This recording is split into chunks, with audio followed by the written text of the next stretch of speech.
爱的观众，大家下午好！感恩您守候在爱在飘扬的分享平台，我是今天的主持桂兰。爱在飘扬，探索更多生命有价值的故事。爱可以让这个世界变得更加的祥和与温暖。这一份爱指的不只是人与人之间的爱，甚至可以将它延伸至对动物以及对地球展示我们的爱。今天非常的荣幸，我们邀请到一位来自马来西亚非常杰出的实业家，他的生意遍布全球。身为一位成功的实业家，除了对事业的热爱之外，到底还有没有其他的因素让他的事业越做越大，越做越长久呢？今天这一集的《爱在飘扬》，我们邀请到的是全球最大的手套制造商顶级手套的创办人丹旭林伟才博士。伟才师兄你好，感恩您今天参与我们《爱在飘扬》的分享。那你要不要先和我们线上的观众先打个招呼 ？Hello， 大家好。那我们相信呢，就是我们都知道哈，丹旭你是一位非常杰出的实业家，然后事业遍布全球，应该是非常的忙碌。但是今天你的精神看起来非常的好哦，我相信你一定是有一套很棒的这个养生之道。那首先我们先来谈谈你的这个饮食观，你可以跟我们分享一下，就是从小你这个原生家庭的饮食习惯对你有没有造成一定的这个影响呢？健康精神要每天就要好，不是今天才好哦。是，每天都要健康啊。小时候我出生在一个新村叫做芝芝港，在森美兰州，人口很少了，才1万人这样。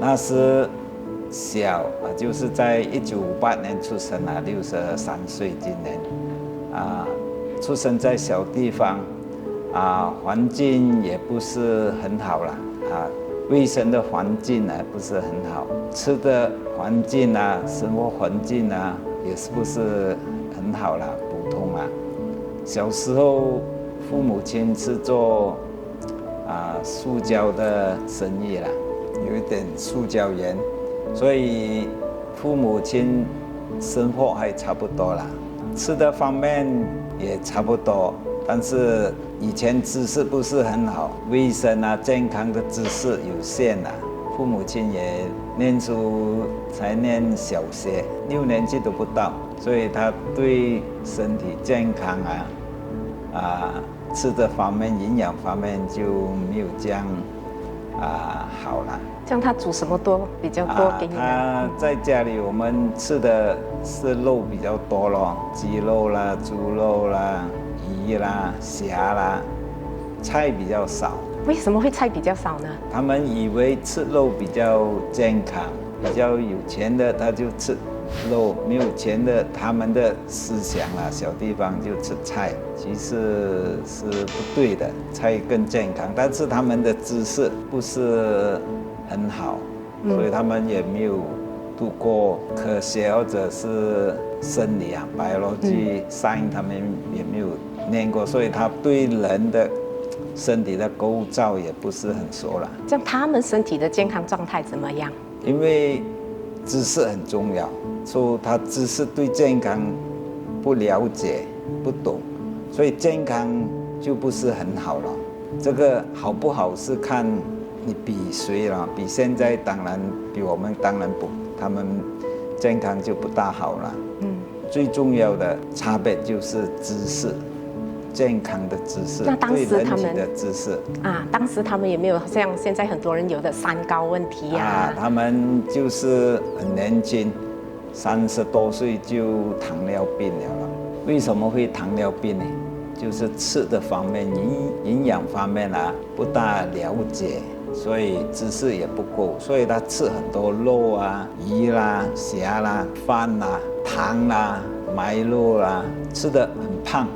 他们以为胖就是福气，他的朋友叫他你很胖恭喜你啦，你福气因为他的朋友全部瘦瘦的，没有什么钱吃，所以他们的思想概念以为是福气，胖是福气，是错的方式。像你的兄弟姐妹里面有没有因为也这样的饮食，也是很早就有这样的健康的问题？是啦，我的大哥因为早出生嘛，比我大2年，他就跟我父母这样一起吃咯。他吃了是几十年，他也是30多岁、40岁也是中糖尿病。我们比较幸运，我们活到在那边吃到18岁，我们就出来外面读书，我就在吉隆坡念书咯。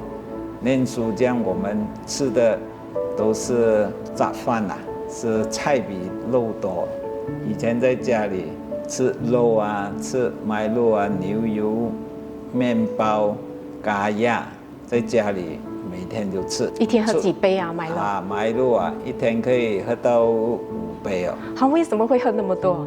因为这个麦肉是我父亲有一间店租给这个杂货店，杂货店的老板10多罐麦肉大罐的，当做这个租金来还我父亲。就我们每个月都去那个杂货店或者是收这个麦肉10多罐，所以一家8口好像是免费这样，每天在喝早餐，喝中午喝，傍晚喝，晚上喝，每天喝到全部糖尿病。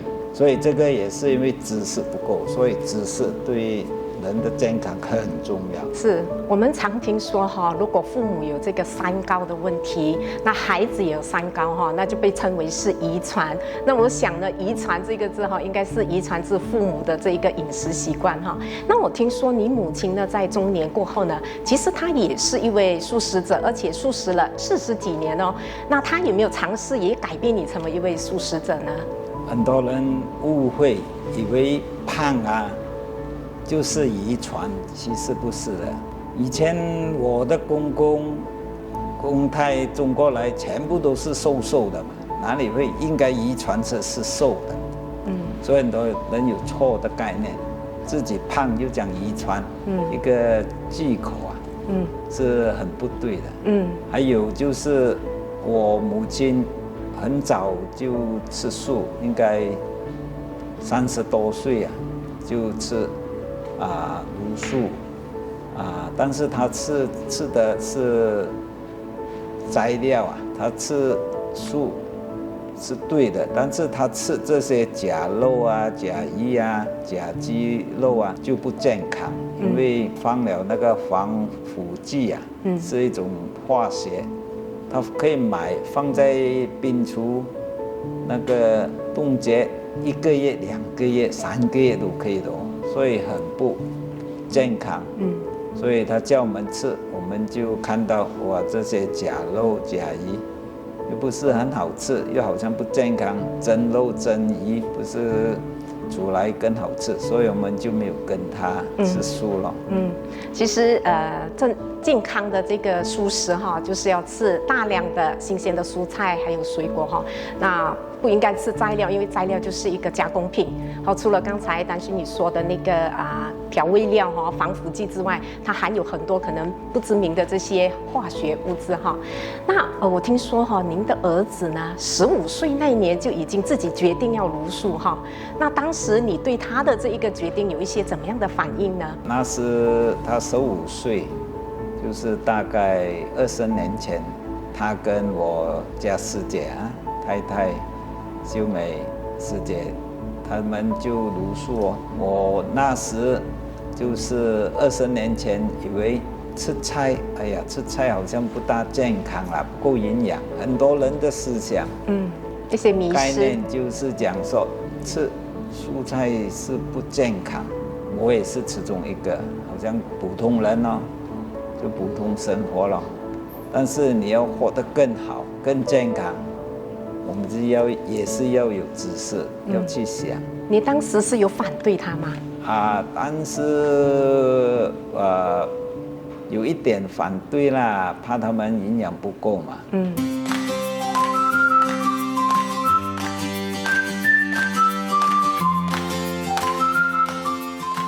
Hello， 大家好，我是林景峰，我今年35岁，我已经吃素20年了。在我15岁那年，我和妈妈一起去佛堂打佛七1个礼拜，过后我就发愿茹素了。刚开始我父母亲也不敢相信，因为之前我是一个很爱吃肉的人，我那时候个子也很矮小，所以我爸爸很担心我吃素不能长高。其实我是吃素了过后才长高的更快。我发现我吃素了过后，我的内力也比较好，因为在中学5年级那年，我在全校里长跑拿了第1。我太太也是吃素，我们很幸福。在我们的结婚晚宴里，以全素来宴客，大家都吃得很开心。我的1岁半儿子是一个素宝宝，在妈妈胎里就已经开始吃素了。他现在天天活得开心又健康。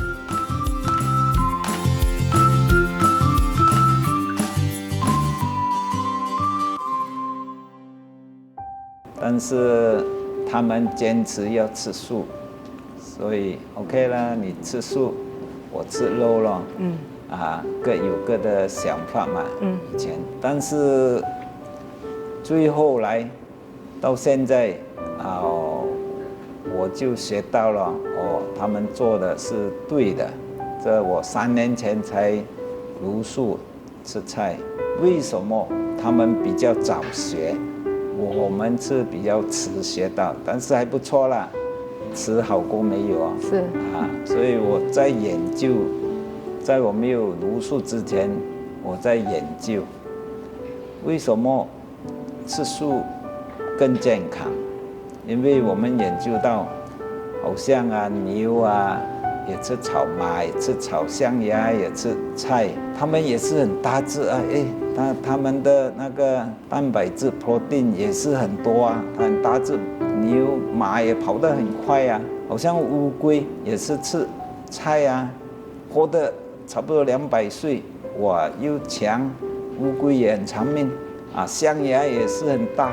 这样我就想到，蔬菜应该更健康，所以我就开始吃多一点蔬菜。这些概念以前都没有，对吗？以前是错的概念，知识不够了。是，其实所以我们要快学，要学快。我时常讲，他们比我学快跑更快。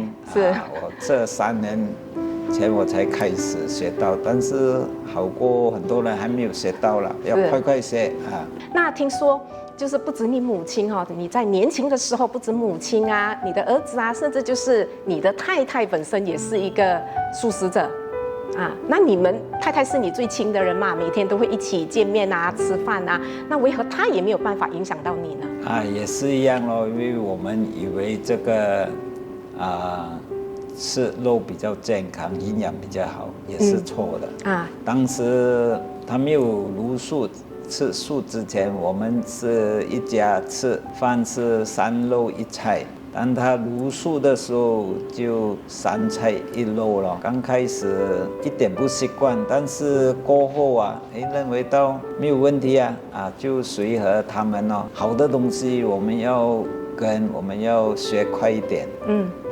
3菜1肉，少肉多一点蔬菜，也比较健康所以感觉也不错，是吗？慢慢就吃多一点蔬菜。那伟才师兄当时你没有被影响会不会也有跟你就是你是生意人嘛，要应酬这些东西有关系呢？所以很多人认为很难，吃素很难。第一是营养，第二是不方便。不方便就是做生意人，我们要遇到顾客啦、供应商啦、银行家啦、政府部门很多不方便的地方。但是我们一直在想深一点其实没有不方便而且我也证明这3年来也没有不方便只是我们的思想要正面一点，要调整一下。我很好奇的想问一下一般的这些生意人在宴客的时候呢，都一定要大鱼大肉那为什么大家都会有这样的一个思维？是不是觉得请大鱼大肉比较有面子，还是其他的原因？这个思维就是我们以前的思想不够健康所以这些思维可以调整的。很多以前做错的东西做不对的东西，我们不知道、不了解，知识不够。那会不会有那种感觉，就是如果你请客都是菜，然后担心人家说，哎呀，单岁为什么请我吃饭，只有青菜，没有大鱼大肉？方向要跑对，要做对东西，要请对的东西，要请事物要对的、健康的。只是我们的方向要跑对啊，做对东西啊，我们就 OK 了。就是所以啊，人家讲。因为他们知识还不到位，还有很多东西不懂，所以以前不懂的，现在我们要快学。好的东西每天做，时常做，还要分享，这样啊，人家慢慢会学习的。很多朋友慢慢学习了，所以我们的方向、思想一定要对，一定要正面。所以他们学习到，因为我经验过了嘛，很多人没有经过，还有很多人不懂，懂了好的东西我们要重复，好的东西、健康的东西、好的事物我们要重复，每天都做一样的，每天吃健康的，就每天就健康，没有生病。很多人以为哎呀，有时吃好一点，有时吃坏一点，有时吃健康一点，有时吃不健康一点要换。但是我要问他们，你要每天健康，还是有时健康，有时不健康呢？我们要健康嘛，每天要健康，所以我每天都要吃健康的食物，做健康的活动，这样我们每天都健康。健康啊很重要，它价值就有在了。是，就像考试每天最好都是100分不求有时候100分，有时候50分那刚才你提到福气这一个字我有一位朋友，夫妻朋友以前先生的身材是这样的，那现在呢是这样，2个以前的他。然后让我惊讶的是，太太告诉我这是他特地叫先生就是要吃到这么胖，因为他是生意人，他说这样胖比较有福气我觉得这样的思维好可怕那现在让我们来谈谈伟才师兄，就是你小时候也是大鱼大肉，让你出来社会就是做生意之后呢，也是大鱼大肉。那你的身体健康状态当时是怎么样的呢？刚我毕业做工作室或者做生意，刚开始做生意的时候，那也是大概30年前，因为也是知识不够了，健康的知识不是很好，所以吃的习惯很不好，而且睡觉的时间也不很好，运动时间也不好，所以很多做错的东西都不懂，吃错，所以很容易生病每2个月就生病发烧或者感冒啦、喉咙痛啦，2个月就1次，1年就6次所以这样都已经有几十年了，1年6次，10年就60次一样的病人，20年就120次，所以120次应该会学到嘛，所以我学到了，我就茹素咯，就不要吃这种大肉大鱼大虾了，所以吃多一点蔬菜，对这个饮食方面知识方面、健康方面一直在学习了。在这20-30年已经学到很多了。那有没有一种观念，就是如果早一点茹素的话，现在你的事业做到会更好？你健康做事做生意会更好了。但是现在也不错啦，也很好啦。所以健康，但是早一点健康就少一点的价值了。所以健康是这个成功事业的这个基础那据我所知呢，就是你开始接触慈济之后呢，就茹素的。那现在让我们来聊聊，就是你是什么因缘认识这个慈济的呢？我参加慈济是因为我家师姐啦，她比较早，所以我讲我的师姐，我的儿子学得比较快了，我比较慢些，但是慢些都已经学了，参加慈济都已经有10年了。他更早了，10多年前他已经参加了，所以在慈济当然学到很多东西啦，所以好的东西我们就要快学咯。但是我学得比较慢应该是时间的关系了，但是还在学。这进了慈济，当然学的东西更好了。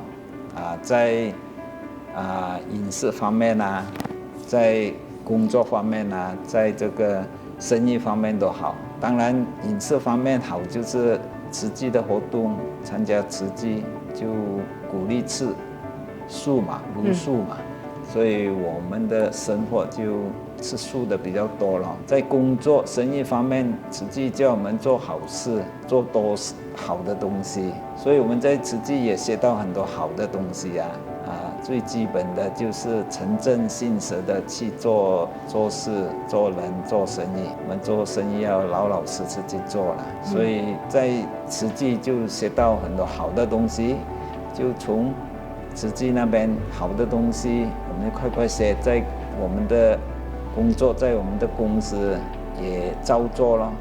好像慈济时常叫我们这个十戒10样东西不好的东西不要做了，所以我们在公司也鼓励我们的员工一起做好的东西了。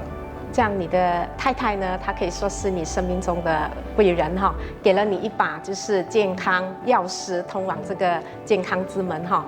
那据我所知呢，慈济哈它志工哈遍布全球63个国家。那最令人意外的是呢，证严法师他从来没有出过国。那伟成师兄，你的事业哈也遍布全球哈，你需不需要出国去巡视业务啊？当然，我们的事业我们就要去出国啊，去工厂啊，去见顾客啊，我们要时常外面出去找生意啦。当然，慈济证严法师或者上人，他的法、他的功夫啊比较厉害。虽然他没有出国，他都影响力这样厉害，他一定有他的功夫，他的做的东西，尤其他的方向是好是对，因为他是做好东西。你做好东西，当然很多人佩服他、崇拜他，而且他是为大众而工作而牺牲，所以他本身也没有什么事业产业。这种人是社会上很多人都佩服他、崇拜他，要跟他学的。所以他被称为是全球最佳的 CEO， 因为不用出国志工可以遍布全球。那就曾经有人问他，就是证严法师是怎么样来管理这么庞大的这个志工群证严法师说他也不会管理啊，他只是6个字回应，就是他是以戒为制度，以爱为管理。那伟才师兄，这样你加入慈济之后那证严法师创办慈济的这一个精神理念，对你的人生还有事业有没有一些怎么样的启发？当然有啊，证严法师上人他一定有他的知识、他的功夫，他能够做得这样大，一定有原因的。当然他本人做得好，做得对，从这方面做事做人很多方面他都拿到很好，而且不只是他做好，他还可以教到这些师兄师姐、慈济人做得这样好，他一定有他的方式。我们也从那边学到为什么他会做到这样好，我们一直在研究为什么他的弟子也没有给薪水他，为什么他的弟子慈济师兄师姐这样听话呢？所以他有他的方式对人好，你对人好，人家对你好。世界他没有不爱的人，所以他对人好，爱人。虽然人家骂你，也是爱他，照顾他坏人都会变好人了。而且他讲的，刚才你讲的那个6句话也是很对的，以戒为制度。以戒就是不好的东西就是要戒掉。你抽烟喝酒赌博做坏东西，骗人讲骗话那些，以爱管理你用爱来管理，就是好的你就去做，就是越来越加分，坏的就减掉。所以你每天在加分做对东西嘛，所以你做对东西，你成绩就好嘛。你每天做对的答案你就好了。所以他很多人跟他，我也是跟他学，也是跟他。所以好的东西我们要快快学，快快做啊！你迟做就迟的，是学东西要快啦，要醒目啊。是啊。那伟才师兄，你是不是一加入慈济你就茹素了呢？我加入慈济之前没有立刻就茹素了，所以我学的比较慢哦，慢慢学，但是还不错啦。我加入慈济有5、6年了，就茹素了。没有茹素之前，我是吃鱼一样而已啊，菜吃比较多。最后我有时常跟我家师姐去花莲见上人，每年都有去啦。刚开始的时候，我们刚去，我是吃58%、68%蔬菜，48%、58%肉。再多一年，10%吃蔬菜；再多一年，80%吃蔬菜。吃蔬菜的就越来越多，肉越来越少。最后一年，就是在3年前，我再去见他上人的时候，还有其他慈济师兄师姐，就说 OK 啦，我吃95%啦，1年进步嘛，最后到95%。这样伟才师兄，你是采用那种铸剑式的方式哈，就是可能鸡肉、牛肉，其他的肉不吃，只吃鱼，然后慢慢再铸剑哈加上去哈。那在线上的观众呢，也可以来效仿呢我们伟才师兄。茹素的方式就是逐渐式的，可能你可以开始从1个星期1次茹素，再增加到2次，然后慢慢再迈向更健康的这个人生道路。丹旭林伟才在年轻的时候，妈妈、太太、儿子都是素食者，但是没有办法改变他的饮食习惯，甚至加入慈济之后也没有办法马上就茹素。直到有一天遇到了一位神秘人物，跟他说了一句话，让他恍然大悟，下定决心成为一位素食者。到底这一位神秘人物以及他对丹旭林伟才说了什么话呢？请您继续守候在爱在飘扬的分享平台，聆听丹旭林伟才的分享。感恩您今天的参与，我们下期再会。